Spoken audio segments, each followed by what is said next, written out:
Uma coisa é a realização de sonho, outra coisa é a ostentação para ser aceito ou se sentir superior, para que vejam, olha onde eu cheguei. Então aí é a soberba da vida. Né? A paz! Olá, meu amigo, meu irmão, sou o pastor Cláudio Piragini, esse é o podcast Liderança da Igreja Quírios e você é o meu convidado para participar desse canal, curtir, enviar. Se ele fizer sentido para você, para alguém que você conhece, não esquece de enviar para alguém, porque sempre tem uma mensagem, sempre tem um aprendizado que é importante, que pode mudar a vida de alguém, que pode ser um abençoador. Às vezes a gente tem essa ferramenta e não usa. Então, se você sentir hoje o toque, porque o tema hoje vai ferver aqui, a gente está com um convidado muito especial, uma pessoa que eu gosto demais, amo, tem uma obra missionária, tem um chamado, tem um podcast muito bacana também, que é o Primo Pobre. Tudo beleza, pastor? Prazer. E aí, como é que eu apresento você, de Eduardo ou Primo Pobre? Eu sou Duda, pro senhor eu sou Duda, pastor, Dudinha. Eu sou Duda mesmo, e é um prazer estar de volta aqui, hein, pastor? Prazer é a terceira vez, eu acho, que eu venho no teu podcast terceira aqui, vez, né? Uma vez por ano você tem vindo. É bom sinal, já é sinal que ele gostou das outras, né? Já fico mais despreocupado. Gosto demais. Eu me lembro que a primeira vez que a gente fez o podcast, a gente falou da tua história. Como é que você virou Primo Pobre e tal. Na segunda vez, a gente falou um pouquinho sobre isso, mas falou mais sobre a questão dos investimentos, lembra? Você estava explicando sobre investir na bolsa, como é que fazer investimentos e tal. E hoje, qual que é o nosso tema hoje? Hoje, a gente pode falar sobre generosidade, podemos falar sobre projetos sociais. Legal. Papel da igreja nisso aí, né? Boa, vamos começar então. Tá. Eu fiquei sabendo que você estava lá no sertão. Tava. Que você está levantando poços no sertão. Pois é, né? pastor. Conta pra gente essa experiência missionária, como é que surgiu. Você sabe que é assim, né, pastor? Hoje, graças a Deus, eu tenho uma vida financeira que eu nunca achei que eu teria, né? Eu não era uma pessoa lascada.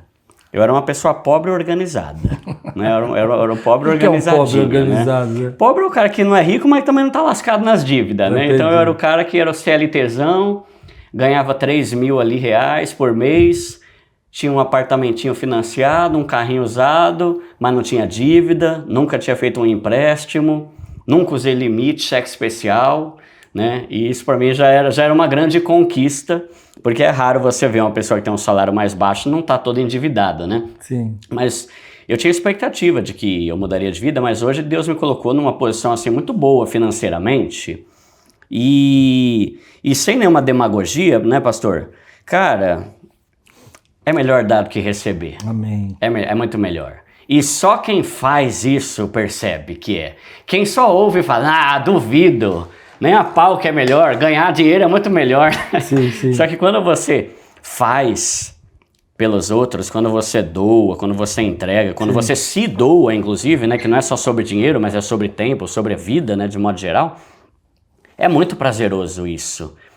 E como eu sou uma pessoa que não tem grandes expectativas, sabe, nível coaches que querem ter carros de 2 milhões e tal, não tenho essa expectativa. Então, o que Deus tem me dado é muito mais do que eu preciso para ter a vida que eu quero ter, que é essa vida que eu já tenho, que é uma vida gostosa. Tem um carro usado, mas está quitado, estou construindo a casa, eu e a minha esposa. E Deus tem me dado mais condição, né, e dinheiro, e depois a gente pode falar sobre isso, pastor, é incrível. Quanto mais eu aumento as minhas ofertas, mais Deus faz entrar dinheiro. Inacreditável. Eu tenho até um testemunho para contar que eu vou deixar mais para o final esse aí. Mas, eu sempre gostei muito da história do cara da Colgate, sabe? Sim. Que ele doava 90% do que ele ganhava e ficava com 10% e mesmo assim ele só prosperava. E eu pensava, caramba, mas isso é da hora, hein? Um dia eu quero ter essa possibilidade também. E uma outra coisa também que eu me lembro, que me marcou muito, foi quando eu era adolescente. Eu estava passando uma situação financeira bem difícil, meus pais também, né? A gente estava dividindo Tipo, teve momentos da nossa vida que a gente teve que morar num cômodo na casa da minha avó e tal, né?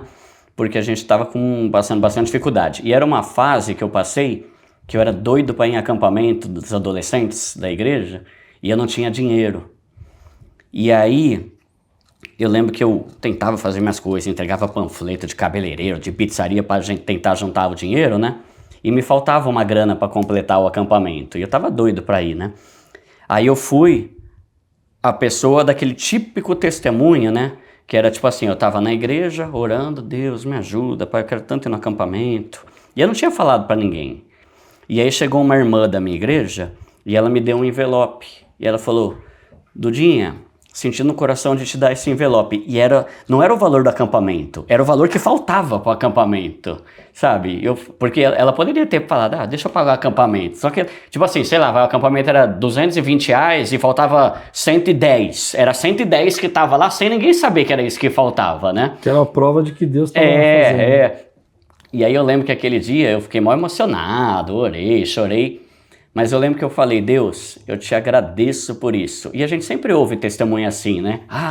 Eu tava passando necessidade, chegou um irmão com uma cesta básica bem no último dia do mês.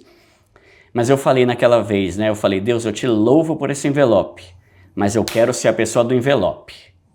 Eu não quero ser a pessoa que recebe.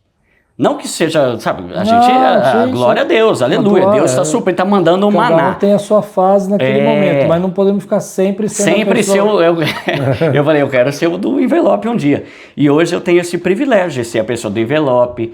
Eu e a minha esposa, a gente ajuda. É estranho falar sobre isso, sabe, pastor, mas eu já me acertei com Deus com relação a isso, né? Que a Bíblia fala, não fale a sua mão direita, que a esquerda faz, ou ao contrário, não lembro. Mas eu já me acertei com Deus, falei, pai, eu sou um influenciador. Eu preciso influenciar as pessoas a isso. Eu preciso influenciar as pessoas à generosidade. Sim. E aí eu penso, se o cara da Colgate não tivesse falado que ele doava 90%, ele não seria uma referência para mim hoje. Porque eu já me peguei muito tempo, sabe? Ai, Deus, será que eu falo as coisas que eu faço? Será que eu não... Então eu não falo tudo, mas algumas coisas eu gosto de falar, como sustentar missionário. Mas eu acho que o ponto de Jesus ali é diferente. Que eram os fariseus sem vergonha. Eu acho que é quando você quer a autopromoção. Uma coisa é eu falar para você doar para te motivar. Outra coisa é eu falar para você para me promover. Olha como eu sou bom. Olha como eu sou E Deus conhece a motivação, né? Eu acho que é a motivação. Então acho que você tem que falar mesmo, porque as pessoas às vezes não entendem, né? Sim, e eu acho legal você ver isso, né? Você vê uma pessoa que é muito generosa, você fala, caramba, um dia eu quero fazer isso também. E o legal é isso, né, pastor? É só Deus na nossa vida. Tipo, a hora que Deus quiser, Deus tira tudo e acabou. Mas né? deixa eu voltar um pouquinho aqui. Você falou dessa experiência que a gente chama desse momento fundante, né? Que fundou aí todo esse pensamento, generosidade, que foi quando você ganhou o acampamento, uma parte, né? Mas a sua família, você tinha exemplo de generosidade? Ou você não tinha muito esse exemplo? Tinha. Porque geralmente tem uma avó que é generosa, outra que não é. Não é? Você tem um parente que é, outro que não é. Como é que foi isso pra você? Você sabe que é engraçado, né? Meus avós, os dois faleceram faz pouco tempo aí, né? Um de Covid e outro 6 meses depois, minha avó morreu. Eles eram uma referência muito top disso, porque meu avô... de generosidade. Meu avô era o tipo de cara que ele sabia o nome de todos os garis, sabe? Os lixeiros. Tem gente que não gosta de falar a palavra lixeiro, né? Mas enfim, todos os caras que entregava, que recolhia lixo, varredor de rua, ele sabia todos.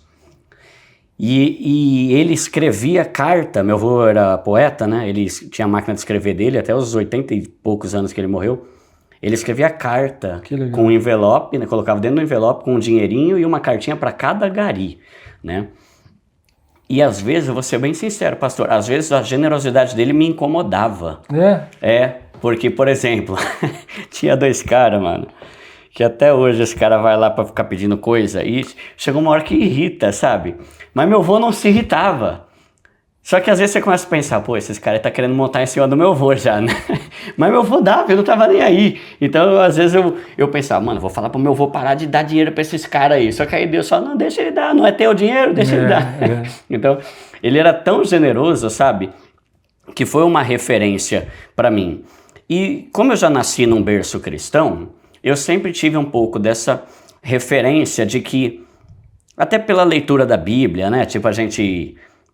toda vez que você deu alguma coisa, visitou e tal, foi a mim que fizestes, né? Jesus falando, né?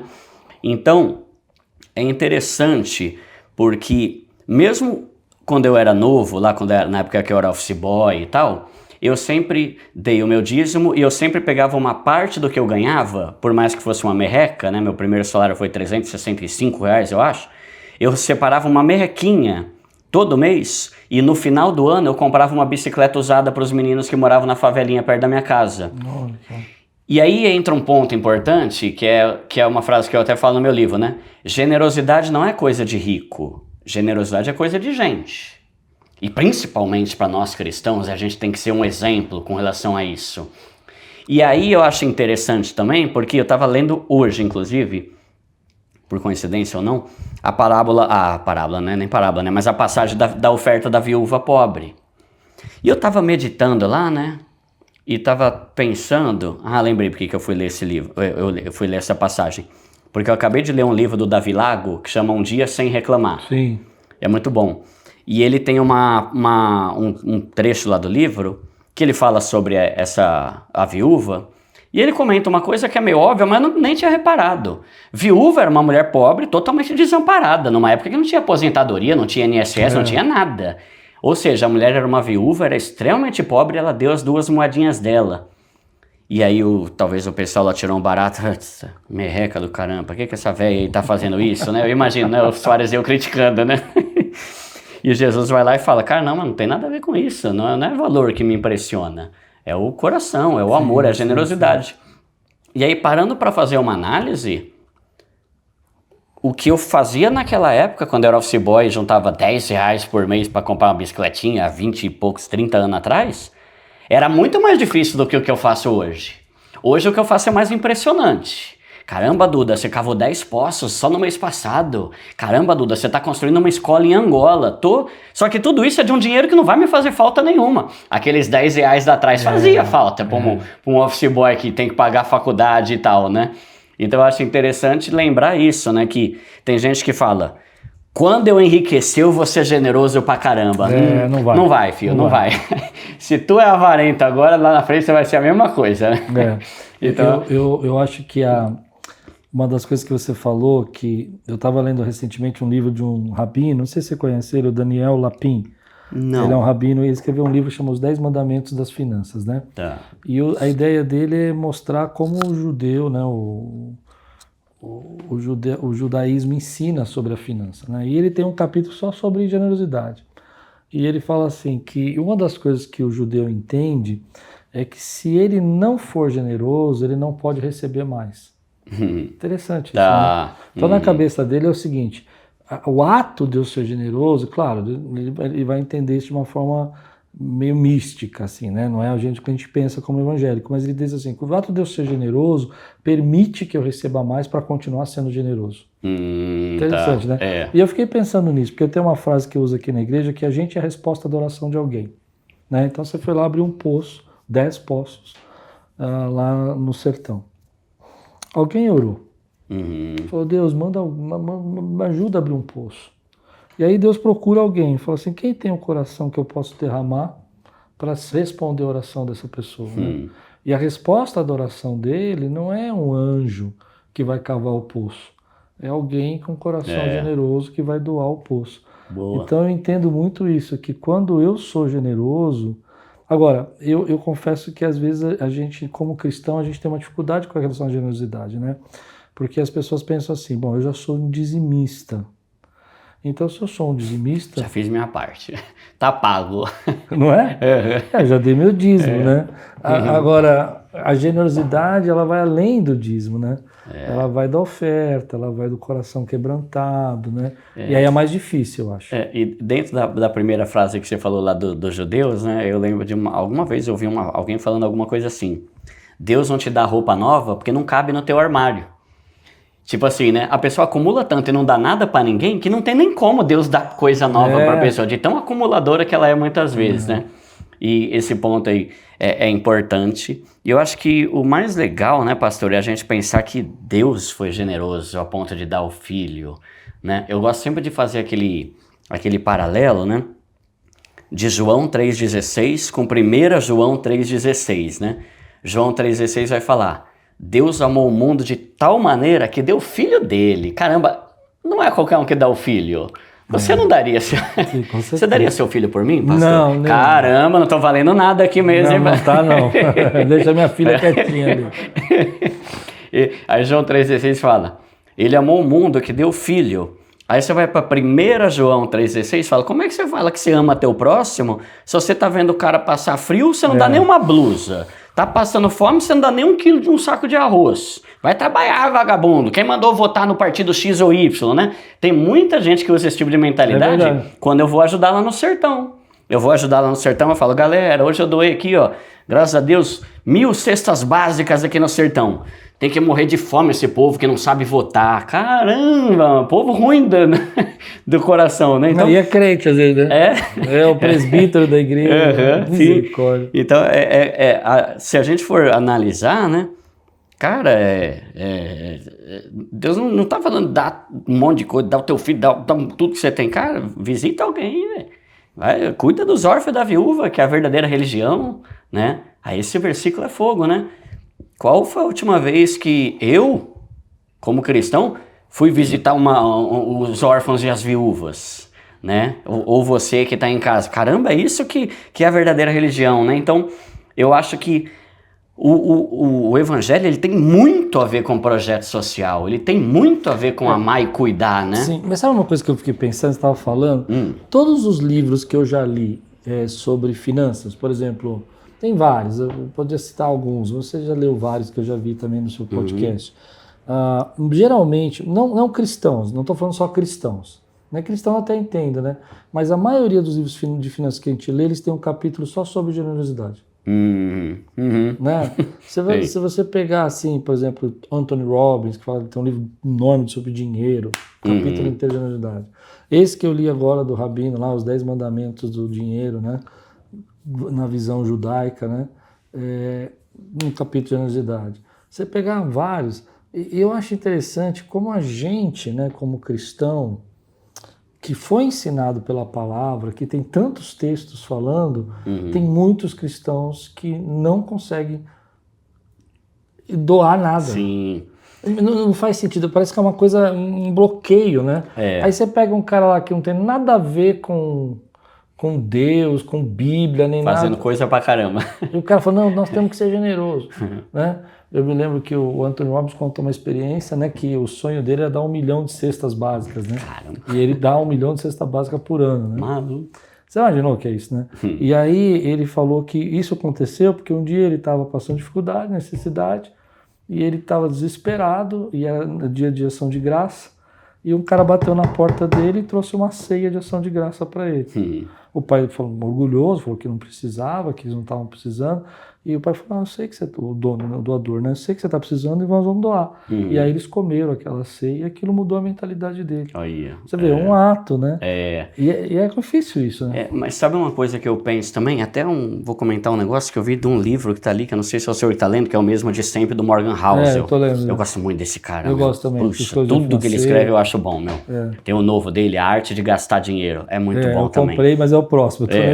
Esse aí tem uma parte que ele fala um negócio que eu acho interessante, que é assim, uma coisa que eu gosto do Morgan Housel é que ele tem sempre umas histórias incríveis para ilustrar algum princípio que ele quer falar, né? Sim. Aí, é mais ou menos assim, se não me engano foi na década de 50, ele vai falar lá no livro, que era uma década em que as pessoas, elas viviam muito felizes. E aí ele começou a pensar, caramba, mas por que eu vivia feliz, né? Tinha acabado a Guerra Mundial, a Segunda Guerra, tal, o pessoal perdeu tanta coisa, né? Aí eles fizeram umas pesquisas, antropólogos, esses caras aí, né? E eles viram que na década de 50 as pessoas eram muito felizes porque todo mundo tinha mais ou menos as mesmas coisas. Só toma um cuidado para falar nisso, porque senão pode parecer que eu sou a favor do comunismo. Não sou, definitivamente não sou, né? Mas naquela época, eu vou chegar no ponto que eu quero falar.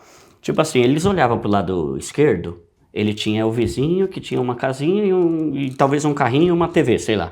Olhava pro outro, a mesma coisa. Olhava pro da frente também, olhava pro trás também. Todo mundo tinha as mesmas coisas, então todo mundo de certa forma vivia meio que satisfeito. Só que aí lá no livro ele vai falar, né, que o problema é que hoje, com a internet, todo mundo é meu vizinho. Eu consigo olhar a vida de todo mundo e invejar, e desejar, e cobiçar o que antes eu só olhava para o lado, para o outro, para frente e para trás. E aí ele começa a falar sobre isso. E aí por que eu acho que muitas pessoas não são generosas? Porque elas estão sempre sentindo falta de mais alguma coisa que na verdade elas não precisam ter.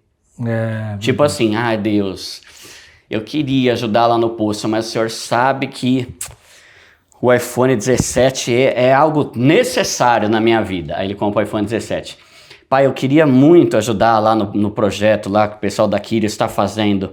Mas o senhor tá vendo meu carro, pai, daqui a pouco ele vai bater 100 mil quilômetros, eu preciso trocar esse carro. E aí qual que é o objetivo do marketing, né? É convencer a gente de que a gente precisa de algo que a gente não precisa. E aí tem muita gente que atrasa a generosidade porque ela tá sempre querendo alguma coisa que há um mês ela não precisava, mas agora ela precisa. É urgente isso. Né? Então fica sempre uma corrida atrás do vento, de certa forma, né? E aí isso, por exemplo, até graças a livros como esses do Morgan Housel e da Bíblia também, porque hoje tem muito esse papo de coach, de que... Eu ia perguntar isso. Continua, eu ia perguntar isso. Tá. Tem muito esse papo de coach, de que você tem que sempre querer o próximo nível. Isso me incomoda. Eu ia falar exatamente isso. Deixa eu abrir esse leque aqui. Eu acho que hoje a gente está vivendo uma ideia, inclusive na teologia, nos pastores e tal, e eu já até paguei um preço por isso algumas vezes, de não poder sentar algumas mesas e tal, por causa da ostentação.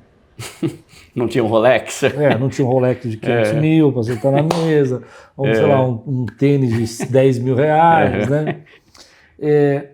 E eu sinceramente... acho que as pessoas hoje julgam você, né? Então, eu imagino você, como podcast, fazendo uma série de projetos, e você falou que não tem interesse de ter um carro de 2 milhões, né? Mas você não acha que você é julgado, assim? Não pelo personagem Primo Pobre, não tô falando, mas em algumas mesas, assim? Sim, o tempo todo. Primeira coisa então me explica isso. A primeira coisa é que o Primo Pobre não é um personagem, o Primo Pobre é exatamente isso aqui que você tá vendo agora, né? Mas essa calça aqui não é mais do Primo Pobre, não. Mas essa daqui é daquele outlet que tem lá em Embu, BBB, viu? R$89 da Zara. Essa camiseta é da Insider. Nossa, Duda. Só que eu ganhei no Flow, quando eu fui lá no podcast dele. Tem coisa que a gente ganha, né? Tem muita coisa. Eu ganho coisa pra caramba, eu tava com tênis, não era tênis muito caro, não. Tênis, eu não uso tênis caro. Era um tênis da Vans, assim, e o cara me escreveu assim, o pastor tá com tênis da Vans e tal. Mandou um WhatsApp pra mim. E eu fui no público e falei, gente, eu recebi um WhatsApp aqui reclamando do meu tênis aqui. Eu quero dizer pra vocês que tem alguns irmãos que são generosos e me doaram. E o tênis custava R$500, cara. Ele tava bravo. Pra mim tá caro, tá? Não tô falando assim, não sei se dá pra entender, né? Sim. Mas o cara acontece muito. Porque as pessoas... Aí uma frase do Morgan Housel também, do livro novo dele, que eu achei muito bom, chama Arte de Gastar Dinheiro.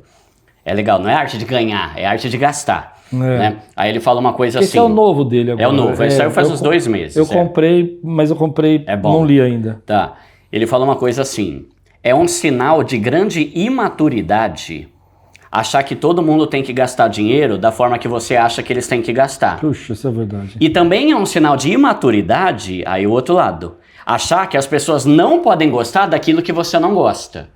Então eu vou dar 2 exemplos. O cara que tem um Porsche. Nossa, você é ridículo, Duda. Você é escasso, você tem que ter um Porsche. Aconteceu com você, eu vi isso no podcast aí. Você num podcast que deu muito problema esse negócio que você até era hoje a galera me enche o saco. E eu vi. Um cara que tem um Porsche, ele acha que todo mundo tem que ter. Só que eu estaria errando se eu falasse assim, cara, você não precisa ter um Porsche. Não, mas peraí, se ele quer ter, ele tenha. O errado não é você ter o Porsche ou não ter o Porsche, é você querer se meter na vida dos outros e querer falar como que ele tem que gastar o dinheiro, visto que cada pessoa gasta dinheiro de uma forma diferente. Eu vou um pouquinho mais fundo, vê se você concorda comigo. Vamos discutir isso um pouquinho mais. Porque me incomoda essa teologia da ostentação. Eu acho que tem certas coisas que não nos cabem. Não nos cabe como cristãos, você está falando? Pelo lugar que a gente está, o momento que a gente está vivendo, né? O posicionamento que a gente tem. Eu acho que a gente inverteu um pouco a coisa, né? Hoje a gente traduziu o seguinte, se o cara tem alguma coisa que é muito cara com ele, é um sinônimo de sucesso. E para mim não é, porque imagina Jesus andando aqui no nosso meio hoje. Você olhar para ele e falar assim, Jesus não é um sucesso. Sim. Porque ele não tinha onde reclinar a cabeça. E aí entra o problema da teologia da prosperidade. Eu acho que isso é um avanço da teologia da prosperidade. Tá. É o segundo bloco, sabe? Eu entendi. É a segunda temporada. Sim. A primeira temporada já foi. Agora, eu acho assim, o cara pode ter, eu não sou contra ele ter, desde que ele esteja fazendo isso porque ele gosta, né? Ele quer ter, mas ele não está fazendo isso para se promover. Sim, que é o que muitos fazem. Eu vou até fazer lá dentro, porque eu quero que você fale sobre isso. Eu tava, esse ano eu fui convidado, ano passado eu fui convidado para ir conhecer o Rick Warren, né? Caramba. Aí a gente estava lá. Você fala inglês, pastor? Falo, mas eu não sou muito bom. Dá uma palhinha aí pra gente, dá uma palhinha. Minha professora tá ali hoje, ela vai me dar nota 0. Mas a gente estava lá com ele e tal, e a primeira coisa que o Rick Warren falou, assim, que eu achei que foi, cara, que me deu fez assim, ó, puff. Ele falou, cuidado com a soberba da vida. E aí eu fiquei pensando nisso, né? O que é a soberba da vida, né? O que é esse negócio, né? Então, a soberba da vida não é que você tem um carro e você não possa ter, entendeu? Você pode ter. O problema é quando você usa isso como uma soberba para validar que você é a pessoa, você é o cara, você é reconhecido, entendeu? Então, o cara foi lá e comprou um Porsche. Sei lá, ele tinha condição, doou um monte de dinheiro, fez um monte de coisa, e ainda ele tinha o desejo de ter um Porsche, tudo bem. Mas ele fez isso para ele, sem precisar mostrar para ninguém, sem precisar querer dizer que ele é o cara por causa disso, entendeu? Sim. Agora, a soberba da vida é quando eu preciso ser validado por aquilo que eu faço, que eu tenho, né? E aí eu mostro assim, olha, eu tenho isso aqui porque eu sou importante, eu sou bom. Não, e tem muito esse discurso, porque os coaches falam esse discurso. Tem muito coach famoso que fala, cara, se você não tiver um Rolex, você não é ninguém na minha roda de amigos. Só que aí sabe o que eu acho engraçado? Esses caras são milionários. Todos os bilionários que eu conheço, nenhum se importam com isso. Eu também tenho essa teoria. Eu já entrevistei vários bilionários no meu programa. Recentemente eu entrevistei o Luciano Hang. Eu falei pra ele assim, que é o dono da Van, né? O velho da Van. O velho da Van. Eu fui bem sincero, eu falei, Luciano, vamos lá, na boa. Você é o cara mais rico que já veio aqui no meu... Ele tem 12 bilhões de reais, é a fortuna dele. Eu falei assim, você tem dinheiro pra colocar no bolso todos os coaches juntos. E ainda assim sobra mais que o dobro que você tem de dinheiro. Quanto você se importa com coisas de luxo e relógio caro e essas coisas? Ele falou, Duda, não me importo nem um pouco. Aí ele falou que o relógio mais caro que ele tem, acho que ele estava com um relógio de $200, que é R$1.000. Pro pobre é muito, mas para ele é nada. Né? Hoje em dia, até para quem é pobre, tem R$1.000 de relógio hoje em dia, né? Mas ele tem isso, ele tem uma Tiguan usada. Aí ele falou, Duda, eu tenho um jatinho, porque eu viajo o tempo todo, porque eu tenho loja no Brasil todo, e não vale a pena ficar comprando passagem aérea, então eu tenho um jatinho por isso. Mas ele falou, eu sempre ensinei meus filhos, nunca valorize a pessoa por causa do relógio que ela tem. Aí ele fala no final, eu acho que isso é um péssimo caminho que está se popularizando hoje. E vários outros, eu já entrevistei o Sérgio Zimmermann, que é dono da Pet, já entrevistei o Semenzato. Todos eles falam, Duda, eu tenho muito amigo que, cara, tem um relógio igual ao meu, que é um Mi Band, por exemplo, de R$150. Né? Então, se populariza isso, mas eu acho que tá rolando uma popularização disso, porque muito coach, ele precisa mostrar ostentação para conseguir vender curso. Então, sendo bem tosco aqui e ofensivo, o cara precisa da ostentação para entrar na cabeça de quem é meio idiota. Entende? Essa é a frase dele, tal. Eu não falei nada. Eu assino embaixo aqui, ele, tá? Ele tá falando. Porque o cara sabe que tem muita gente tonta na população que vai falar, nossa, olha aquela Ferrari, olha aquela mansão, olha aquele iate, eu preciso comprar o curso desse cara para ter essa vida. E aí o cara vende a rodo o curso. Você sabe que eu tenho uma experiência com Rolex muito interessante, né? Eu nunca me importei com esse negócio de Rolex. E eu tava pensando por quê, né? E agora você falando, eu tive um déjà vu. Quando eu era criança, eu fui office boy do presidente de um banco, né? E ele era o dono do banco, tudo. E eu era o boy dele. E eu era de confiança, fazia todos os serviços particulares também para ele e tal. E algumas vezes ele me dava o Rolex dele para mandar aferir e ver consertar e tal. E eu ia lá na Pamplona, tinha um chinesinho ali, um buraquinho, e ele falava assim, ó, você vai lá no chinês, porque ele não queria pagar o conserto na loja cara, né? Só que o chinês, e o Rolex tinha peça de ouro dentro, né? Então assim, o chinês vai abrir na tua frente, você fica de olho para ele não roubar minhas peças, para ele não colocar as peças, ele vai consertar e te dar o relógio. E aí ele abria o relógio, pegava lá as coroas, como arrumava, fazia, limpava, não sei o que, fechava e devolvia. E eu sempre olhava para aquilo e falava assim, toda vez que ele abria o relógio, eu falava, mas é um relógio. Eu sempre ficava pensando nisso, falei, nossa, e eu com medo de ser roubado, né? Porque eu ia de táxi, tudo, mas ia com o relógio no bolso, né? Porque depois ele me devolvia num envelope pardo, assim, pequenininho, eu devolvia pro dono do banco, né? E a confiança dele é que eu não mexia também, né? Mas eu sempre fiquei pensando, gente, isso é um relógio, né? Eu acho que às vezes a gente faz algumas coisas que acaba sendo até muito interessante para esse meio do comércio, né? Mas como você falou, interessante assim, o cara vai lá, vê a bolsa, não sei nem falar aquela marca lá, você deve saber. Louis Vuitton? Não, Balenciaga. Ah, Balenciaga, né? Acho que é Balenciaga. De saco de lixo, de né? lixo. Mas tem gente que Mas eu não quero ser ofensivo aqui, então vou deixar não, contigo a palavra. Não vai dar. E o que eu acho é o seguinte, eu acho que a gente tem que pensar algumas coisas, pelo menos na minha cabeça. Isso cabe para você? É bom para você?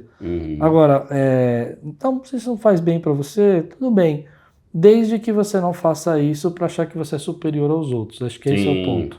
Tem a ver com a motivação, né? De novo, né? Uma coisa é a realização de sonho, outra coisa é a ostentação para ser aceito ou se sentir superior, para que vejam, olha onde eu cheguei. Então, aí é a soberba da vida. Né? Que é aí que o Ricori falava. Ele falava assim, que ele orava todo dia, porque o Ricori foi um cara que pregou para Papa, pregou para o Papa Francisco, ele pregou para cardeais, ele foi um dos únicos pastores evangélicos que ganhou o cajado do cardeal da Igreja Católica como cardeal. Caramba. Ele não é cardeal, mas ele ganhou. E assim, é um cara que pregou para presidente, ele foi um cara que pregou em posses de Barack Obama, de um monte de gente. E ele falava assim, a minha preocupação era orar para Deus não deixar que a soberba da vida me pegasse. Né? Sim. Isso me chama a atenção, né? Porque hoje a gente vê pessoas muito impressionadas, né? Agora, é o que você falou, tem coisa que é legal, você quer ter, você quer fazer. E eu acho que uma coisa que você falou também, que é uma coisa que precisa voltar um pouco. Tem coisas que são diferentes, porque o dinheiro, ele é emocional, né? Então, por exemplo, tem gente que eu não gastaria num relógio, mas talvez eu gastasse num passeio, uma viagem. Sim, num restaurante caro. São prioridades, né? São prioridades, são gostos, né?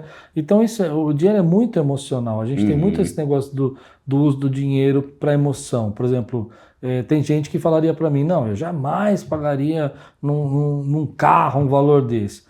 Mas gasta esse valor em outras coisas. Que né? valem muito menos, né? O padrão é o que ele gosta, né? Então acho que a gente não pode julgar. A questão é essa emoção nossa, né? Por isso que eu gosto daquela frase, né? É sinal de imaturidade você achar que a pessoa não pode ter algo ou que ela tem que pensar igual você. Cada um tem a sua prioridade, né? E é interessante essa frase da soberba aí, né? Porque a Bíblia, né? Tem uma passagem que ela vai falar, né? Toma cuidado com a avareza. Tipo assim, a Bíblia não fala assim, toma cuidado com o homicídio, toma cuidado com o assassinato. Mas ela fala, toma cuidado com a avareza, porque a avareza é um negócio que vai entrando e você não percebe. Assim como a ganância. Então, mas defina a avareza. Eu gosto de pensar que a ganância, aí que entra o ponto lá da escassez que eu não gosto. É você sempre querer o próximo nível. Esse papo de que você tem que sempre querer o próximo nível beira muito próximo da ganância, que é você nunca está satisfeito com o que você tem e você está querendo sempre mais. Já a avareza tem a ver com você não querer usar aquilo que você já tem. Que teria a ver com muquirana, sabe? Certo. Tipo assim, né? Então, os dois, né? A Bíblia tem tradução que vai falar de formas diferentes, mas os dois vão falar que isso é idolatria, porque tem a ver com o mamão ali, né? O dinheiro é o mais importante na minha vida. Então, eu acho que a gente tem que tomar muito cuidado. E aí, pensando, no cara rico, porque tem crente que é rico pra caramba. E eu não vou falar assim, cara, você tem 200 milhões de reais, mas você não pode gastar 1 milhão num Porsche. Pô, o cara tem 200 milhões. Então eu acho que o ponto aqui é o equilíbrio entre a generosidade e a qualidade de vida. Aqui Duda falando. Eu não acho legal um cara que é multimilionário e ele tem 2 Porsches e ele doa 10 mil reais por mês para a igreja. Entende? Eu acho que é desproporcional. Entendi o que você quer dizer. Entende? Porque, você para gastar 2 milhões em carro, você gasta. Agora, para ajudar alguém, você gasta 10 mil reais. E aí tem um versículo na Bíblia, lá em Provérbios, que eu acho ele meio enigmático, que ele fala assim: eu já vi pessoas generosas que enriqueceram e pessoas que, por reterem mais do que é justo, caíram na pobreza. qual que é o justo. Entende? Tipo assim, quanto que é justo e quanto que não é. Isso eu tenho dificuldade. Porque aí que eu falo que tem que ter um equilíbrio. Então, o cara compra 2 helicópteros e duas cestas básicas. Então, caramba. mas é muito difícil, né? Porque, por exemplo, vamos pensar, vou criar uma situação hipotética aqui, né? De repente você tá lá na igreja, tal, Deus te toca o coração e dá uma oferta para uma pessoa. Aí é um rapaz ali, tal, um jovem da igreja, alguém que teve, sei lá, algo que você sentiu do coração.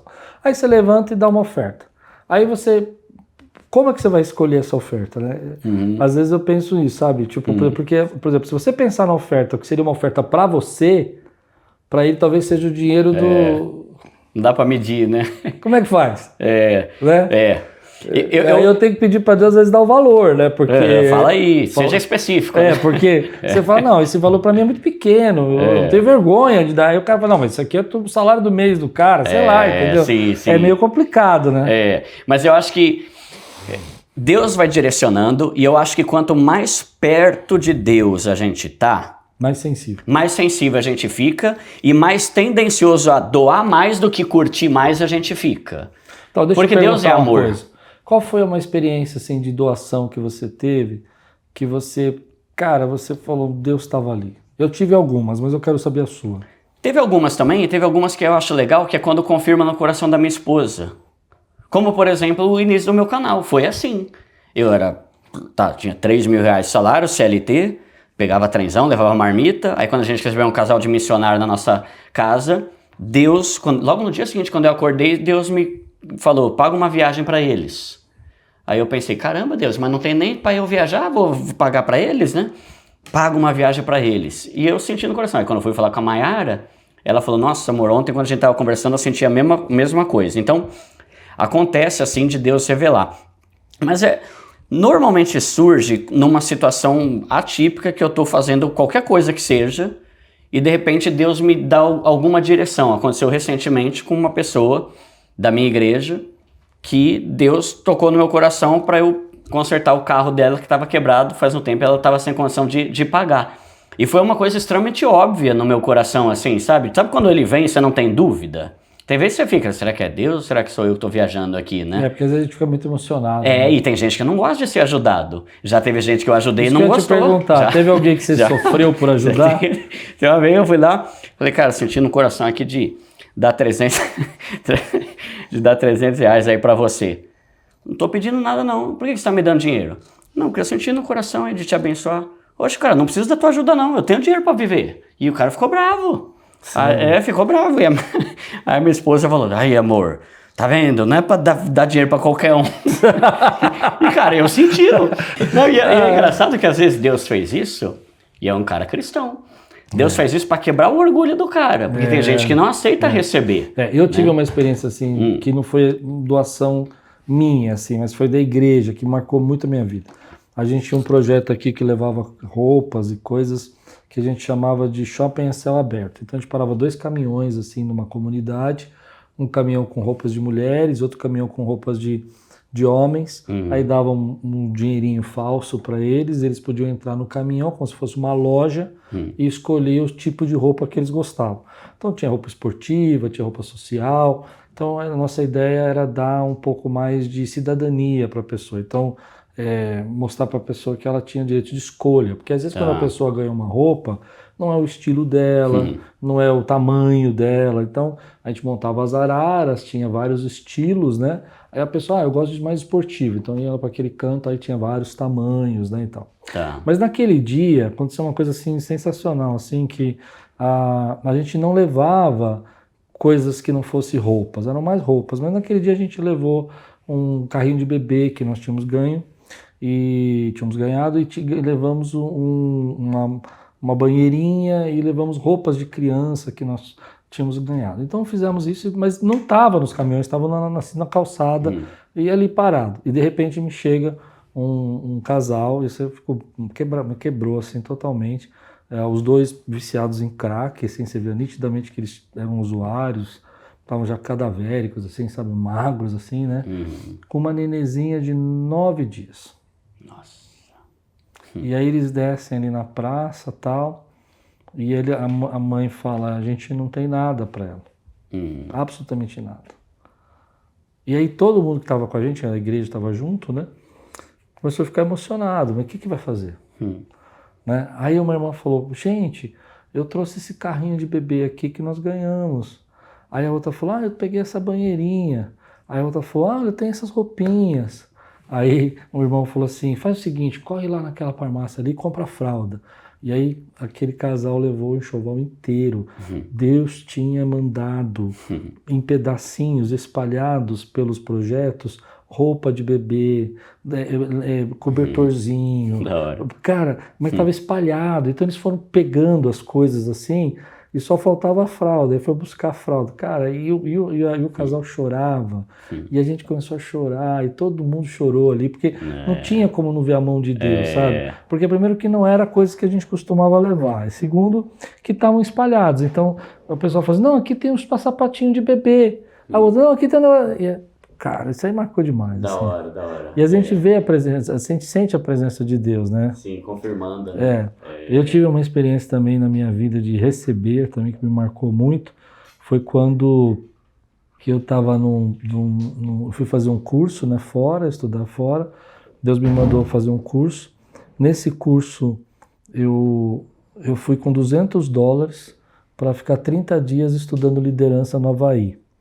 E eu não tinha dinheiro para nada, assim, a igreja ia pagar lá o curso, né, mas não tinha dinheiro para sair, para comer, para fazer nada.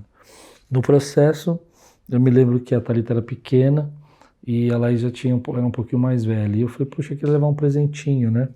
Só que eu pensei, bom, a Thalita não vai lembrar, porque ela era muito pequenininha, mas a Laís vai lembrar se eu não levar. Aí fui lá e comprei, como eu não tinha dinheiro, comprei só para a Laís e comprei uma lembrancinha para a Lupe, minha esposa. Quando eu tô saindo, assim, o meu companheiro de quarto falou assim, quantos anos tem a sua filha menor mesmo? Eu falei, ela tinha acho que 2 aninhos. Ele virou e falou assim, interessante. Eu falei, por quê? Não, porque o Deus mandou eu comprar esse presente para ela. Mas ele não comprou para mais velha, só comprou para aquela. Eu falei, meu Deus, né? E aí eu consegui trazer os 3 presentinhos, né? Você vê a coisa, né? Então a gente vê o cuidado de Deus. Por isso que eu falo que quando a gente é generoso, a gente é a resposta da oração de alguém, né? Sim. Deus está nos usando para ser a resposta da oração de alguém.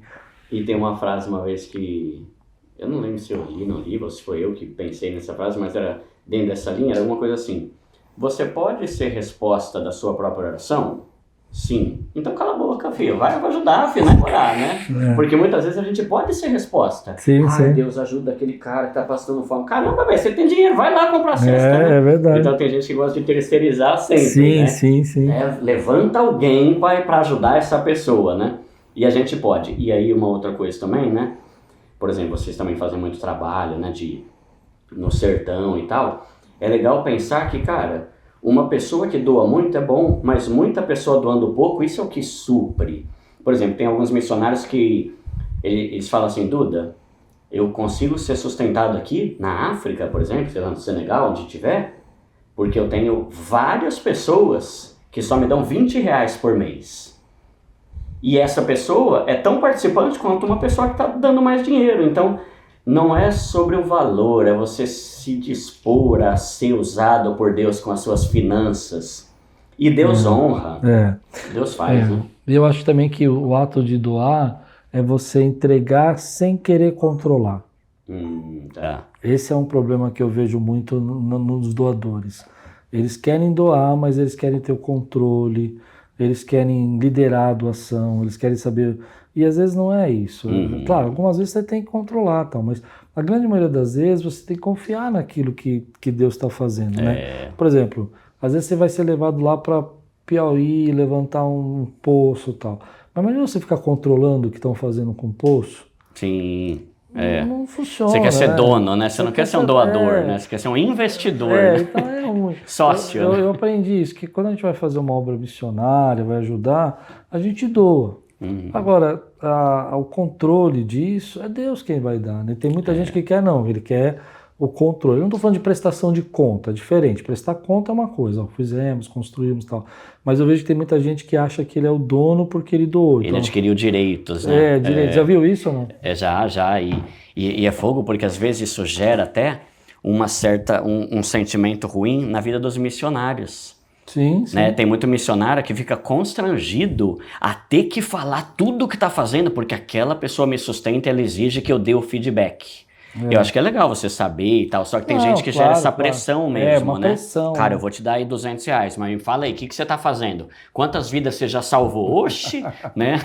Como se fosse fácil, né? É, Eu acho que isso é uma questão muito forte, assim. A gente tem uma agência que a gente faz parte aqui que chama Tarefa. E a gente ajuda 800 missionários na Índia, Nepal e Bangladesh. da hora, hein? Né? É bem legal. E é um trabalho bacana. Então é um pool de igrejas que se reuniu para apoiar, né? E às vezes a gente recebe o relatório, né? Principalmente em Nepal. Só que quando a gente vai Nepal, eles falam, não ponham nas redes sociais. Porque ele é uma região perseguida, né? Tá. Então se você puser nas redes sociais, pode ser de viralizar isso e chegar no lugar e o cara falar, é você, entendeu? E o pastor correr riscos, né? Sim. Então eu acho interessante isso, né? Porque às vezes a gente não imagina a dimensão que a gente está vivendo hoje, os perigos que a gente passa, né? Mas uma coisa que eu acho que é bem legal você ter falado no começo, eu queria só voltar rapidinho. Você falou sobre você não era um pobre lascado. Era um pobre premium, né? Você não tinha dívidas, né? Mas deixa eu fazer uma pergunta. Eu vi uma matéria essa semana falando que 70% dos brasileiros estão endividados hoje. Você confere isso? Sim, sim. Na verdade, tem até mais. Agora, a última vez que eu tinha visto estava 78%, tinha batido 81%. Endividados? De endividados, Só que aí a gente tem que lembrar também. Não me deixa esquecer de voltar nesse ponto aí, pastor. Só um último comentário que eu acho muito legal também, que, por exemplo, você vai fazer agora, que você falou que vai um monte de gente da tua igreja lá pro sertão, né? 60 pessoas, né? Estou indo agora pro Ribeirinhos, 8. Boa demais. Eu acho que eu vi a Paula comentou que ela vai, né? É no Acre, né? Negócio assim. Vamos no Acre agora. Só um parênteses antes da gente voltar para essa pergunta. Acho que é o último ponto aqui para parar de falar desse negócio daí. Nesse negócio de generosidade. Esse papo foi bom, eu nunca tinha feito podcast sobre generosidade. É legal.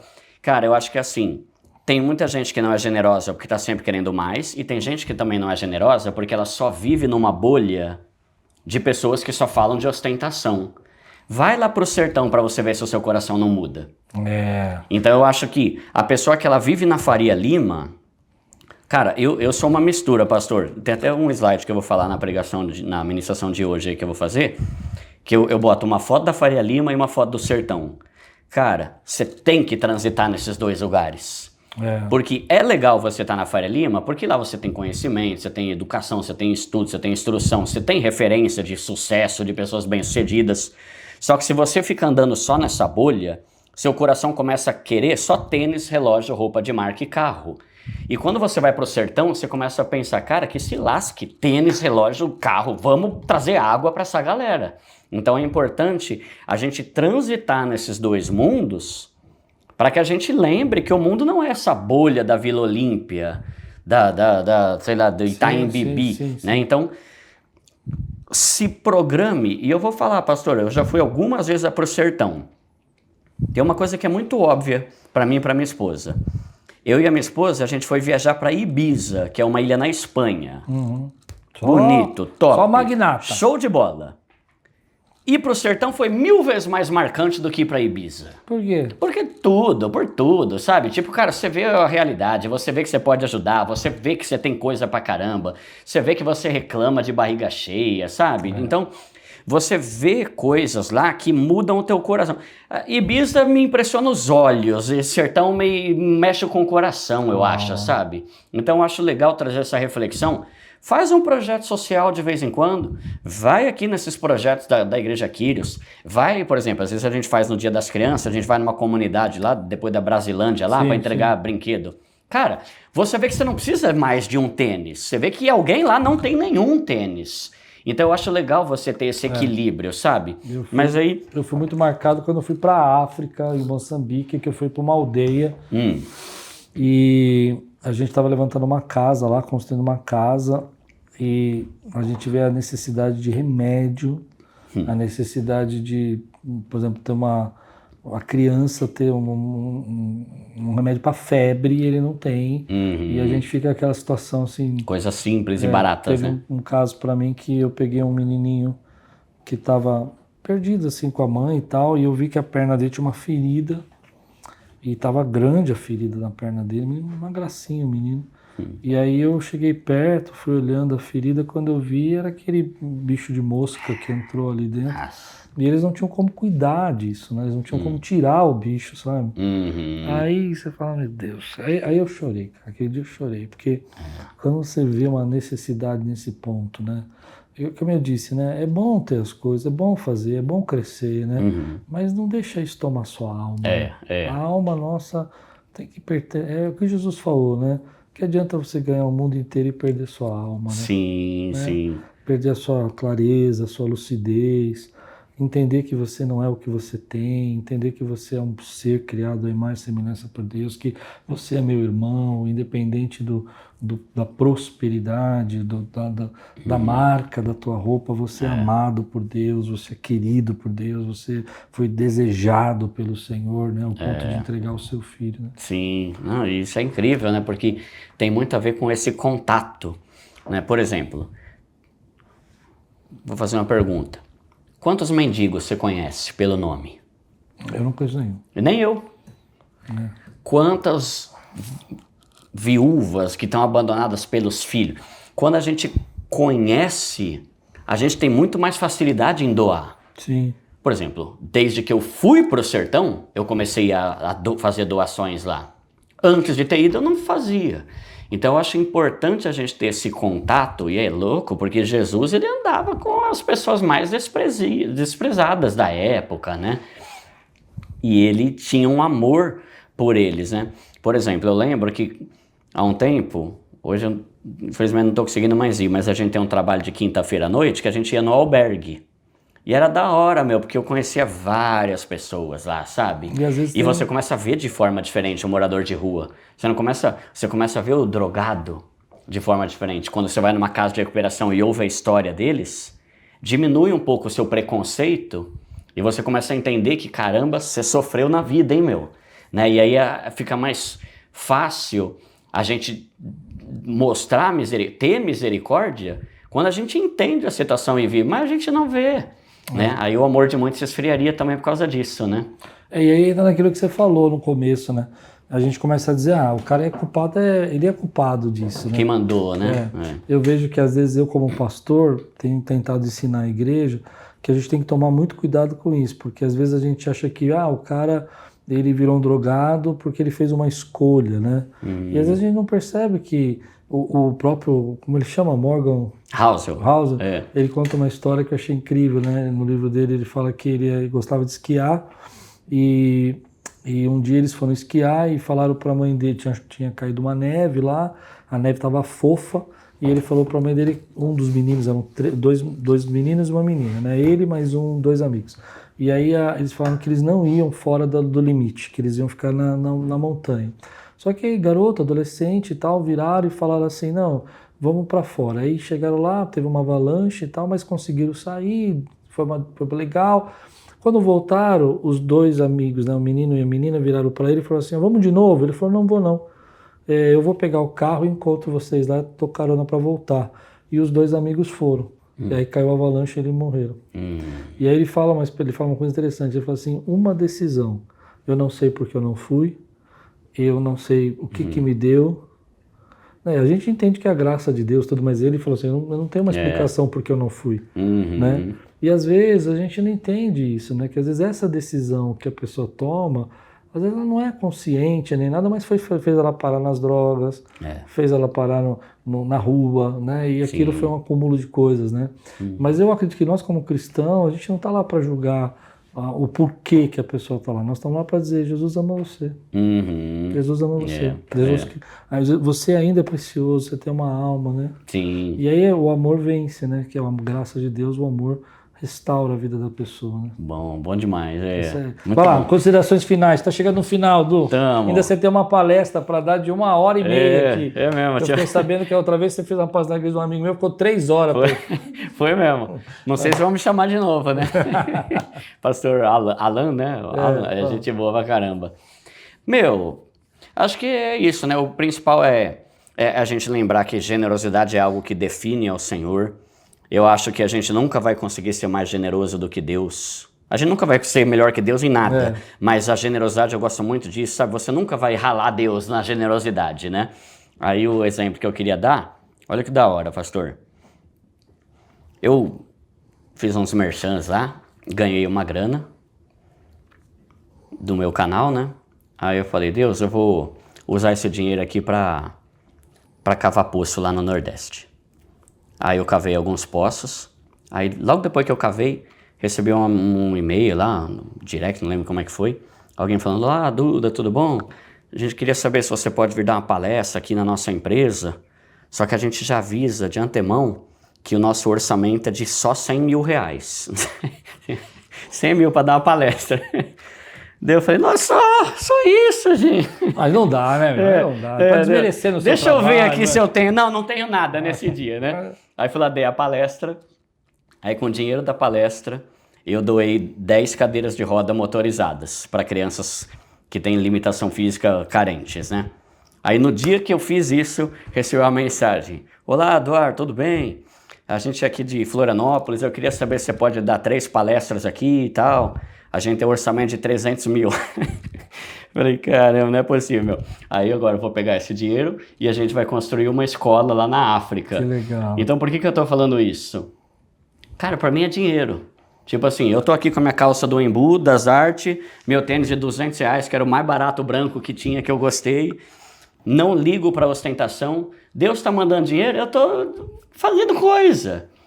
E aí é por entra isso que você é abençoado. e aí o que eu falei lá, quanto mais eu dou, eu não duvido que depois que eu construir a escola, vai chegar alguém e falar, Duda, tem uma oportunidade aqui, 1 milhão de reais, sabe? Deus não tem parâmetro, né? Não tem limite.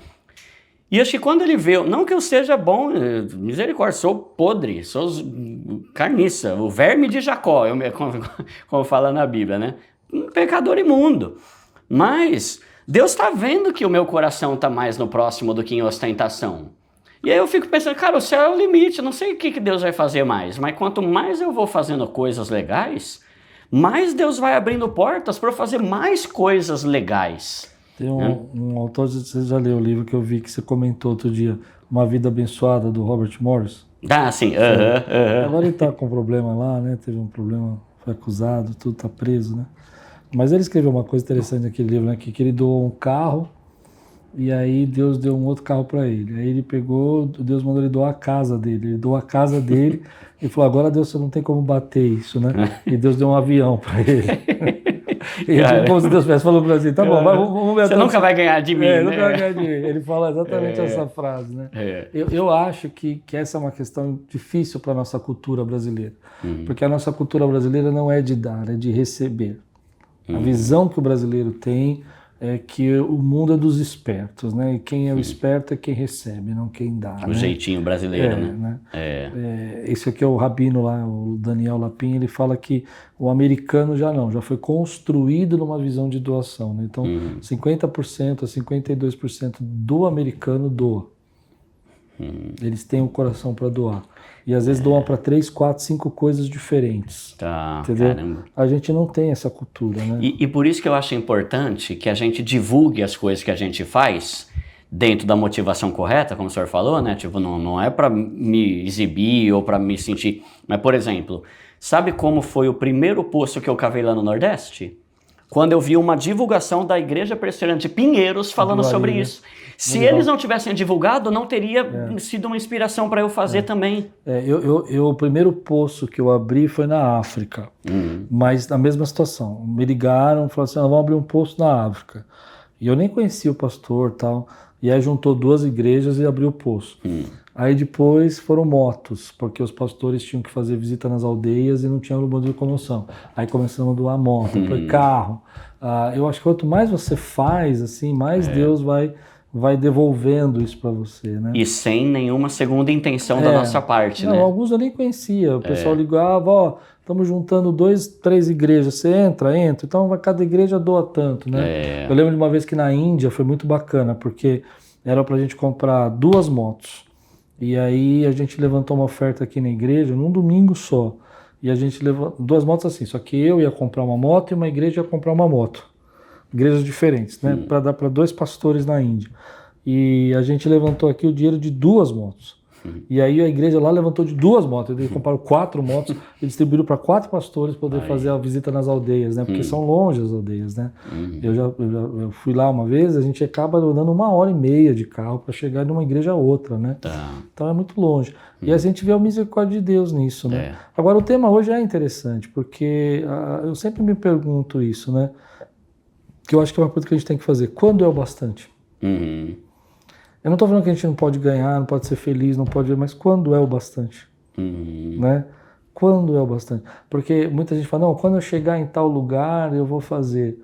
Quando é o bastante, né? E às vezes Deus está colocando na tua mão agora, né? Uma situação. Eu vejo aqui os médicos que vão para o Piauí agora, dentistas. Os caras ficam lá 12 horas, 14 horas cuidando de dente, né? O dia inteiro de graça. É uma doação, às vezes não é só o dinheiro, é a especialidade, é o trabalho, né? Muitos desses dentistas, eles que doam os materiais, né? Então, assim, às vezes é o que você pode fazer. Bom é isso aí, Du. Valeu, pastor. Obrigado. Estamos aqui com o Primo Pobre, uma aula de generosidade, e eu espero que isso fale no seu coração, como falou no meu.